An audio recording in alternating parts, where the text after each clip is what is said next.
Good evening. My name's Gina Murray. I'm from Euclid Township. I have 4 children, 3 in the district, a rising first grader. I can't remember what grades they are, 3rd grade and 7th grade, although they have not been in school since the start of the, I'll call it a pandemic just for sake of not wanting to have controversy.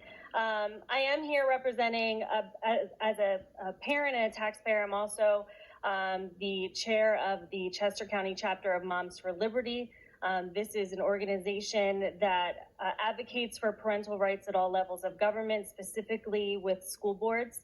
So I'm sure you're going to be seeing a lot more of us as time goes on.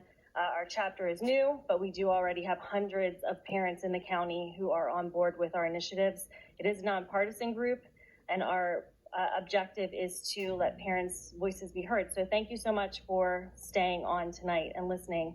I'm not going to reiterate what a few people said before me because they were very good at articulating some of the science and things like that. I, of course, am speaking on the side of removing masks because I believe that that is something that the parents have the right to make a decision on. One of the things that really, I have all these notes and I crossed them out as I was in line because I was so far back.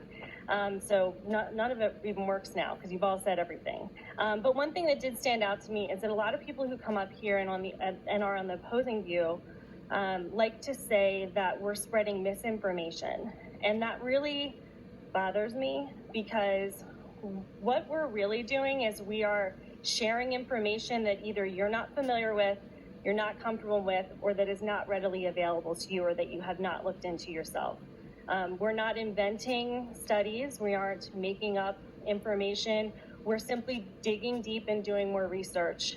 You would have to be living under a rock to not realize the level of censorship that is happening in this country right now.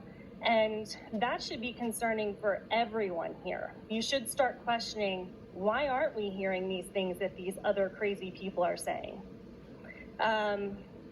That's something we all should be worried about. Not only for ourselves, but for these children that we are all up here advocating for. And so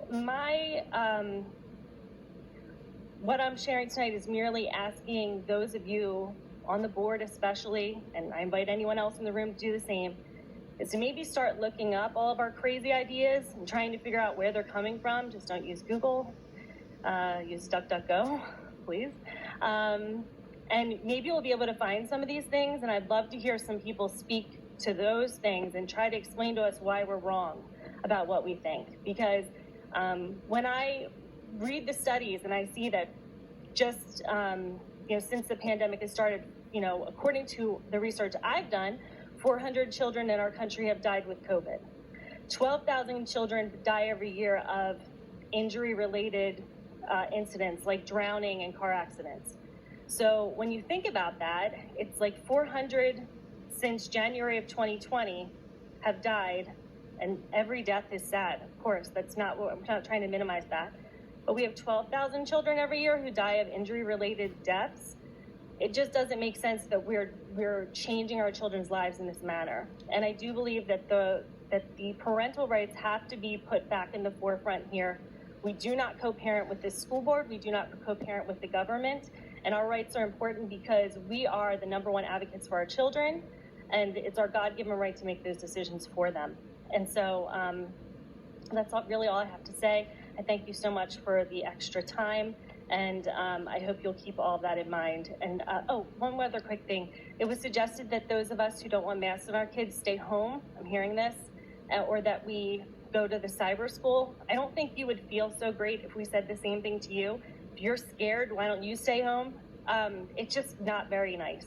And if any parents are planning on keeping their kids home because they don't want a mask, I suggest you, and because you're putting masks back on them, because I know you will, go to a cyber charter school because 70% of your money then goes to the school instead of this district. Good night.